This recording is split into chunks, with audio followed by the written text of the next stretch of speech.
Hey leaders, thanks so much for taking time out of your busy schedule, and I want to especially thank you for being a small group leader and for dedicating your time and being passionate about our students and our ministry together here. We wouldn't be able to do it without you, so I really appreciate it.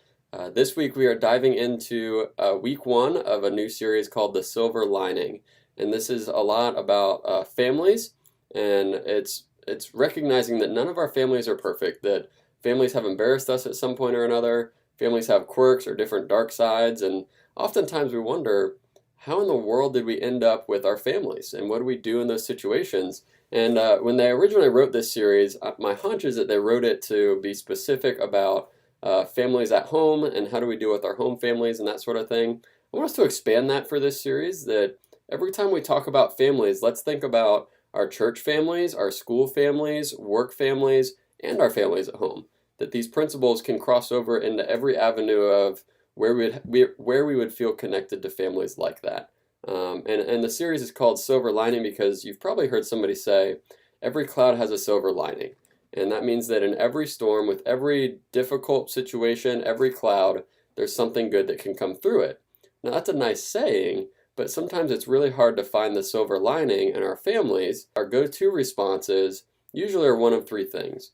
That usually we play the ignore card, we can sometimes play the victim card, or we play the I quit card, and we throw up our hands and give up on the whole situation. And the reality in that is that there's no amount of ignoring or being the victim or quitting that seems to get us where we really desire and wish to be with our families.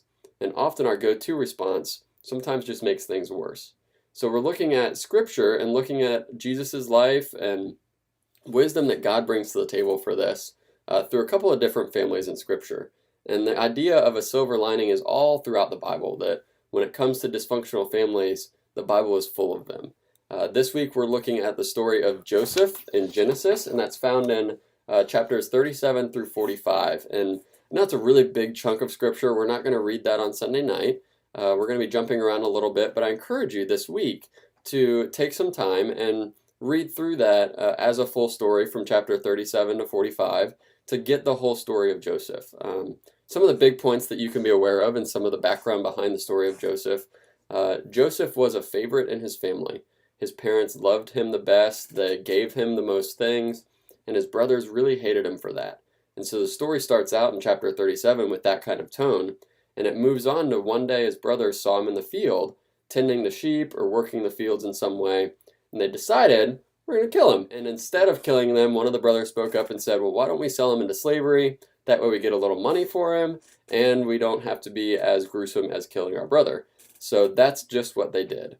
They sold Joseph into slavery, and I want us to think about, what was Joseph thinking at this point? He was probably thinking, this is not how family's supposed to be. That he's shocked and just wants to throw his hands up and leave that situation because his own family sold him into slavery. Now, through a series of other events that happen that you can read about in the full story of this, Joseph becomes the full prime minister of Egypt. He went from jail to the palace through a lot of different events, and we're at a place in the story now where Joseph is in charge of all the food supply for Egypt. And there's a famine that has started. People are starving. They're coming to the authorities to provide food, and Joseph is the one that decides who gets what in the middle of that. Now here we have enter the sucker brothers that sold him into slavery and got rid of him out of the family.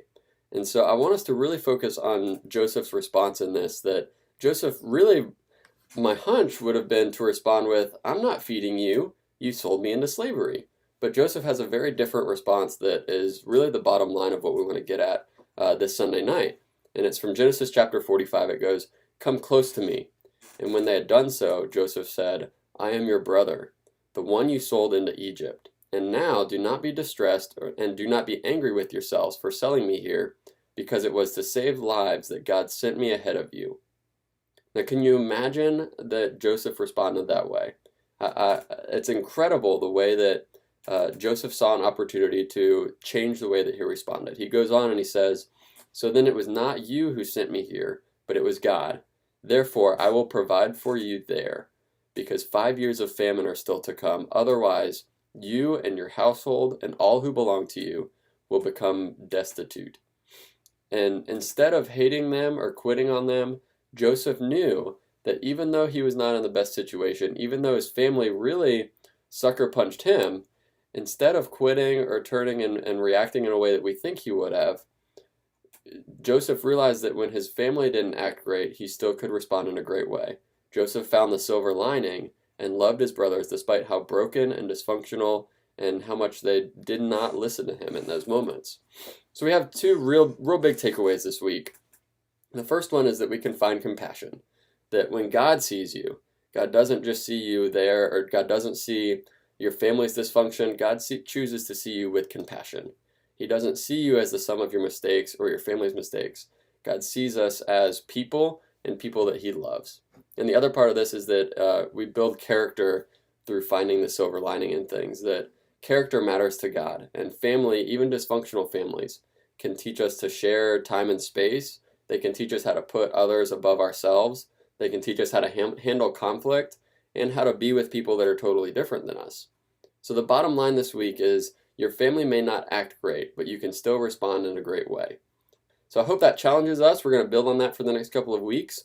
We will see you at 4:15 for the small group leader meeting this week. And there's some notes in our email for you to check out. Please check out all those notes. A little bit of a schedule difference, some small group activity that we can do together that I'll explain in the email block as well. So I hope this gives you a little bit of background on the story of Joseph. Enjoy reading those chapters, and we will see you this Sunday. Thanks.